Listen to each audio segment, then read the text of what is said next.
Кадамжайдын Майдан айыл аймагында сейилдеп эс алуу үчүн атайын жаңы аллея курулуп жатат. Ал үчүн өкмөттүн казынасынан 1.138.000 сом акча каражаты бөлүнгөн. Жаш балдар үчүн бир парк болуп калса деген максатта. Себеби бул ушул жерде 4 айыл бар: Сарыбай айылы, Какыр айылы, Доочар айылы. Ошолордо балдарга эс алуу үчүн эмне деп коебуз, аллея жок экен. Ушуну жасатып бүгүнкү күндө иштин 90% бүтүп турат. Аллея курулуп жаткан жай 5 сотукты түзөт. Буга чейин пайдаланбай кароосуз калган жер. Эми минтип жаркыраган эс алуучу жайга айланып жатканын айткан тургундар кубанычын жашырышкан жок. Алдын мындай нерсе жок эди. Социл маркез айылында мындай балдарга дем ала турган жери жок эди. Мына азыр жакшы. Так балдарга паркта бу. Отуруп дам алат, эм алат, телефон зарядка кылышат. Hamma условия бар да ошо. Тапасып жаткан жер эди да.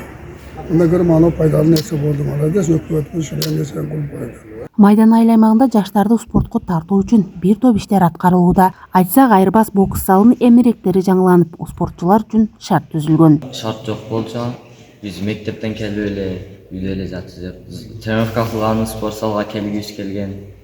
Азыр шарт түзүлүп калды, мына рингдер келди. Аз бул залдан көптөгөн мушкерлер чыгып атат. Ийгиликке жетишкен балдарды айта кетсек, бизде өзүбүздүн балдардан ушул да кичинекей эле айырбас бокс клубунан Кыргыз Республикасынын биринчилигинде жеңүүчү болуп орундалган балдар бар. Биринчи орунду алган, экинчи орунду алган балдар бар. Балдардын өсүшүгө ушул биздин шарт түзүлгөнгө байланыштуу болот. Биринчи шарт болуш керек, кийин ата эненин, өзүнүн, биздин кызыкчылыгыбыз болсо, ошондо балдар өсөт да. Азыр эми бизде ушул жерден ушул 4 айыл бар экен Майдан аймагында. Ушул аймакта биздин клубка келген балдар өтө көп.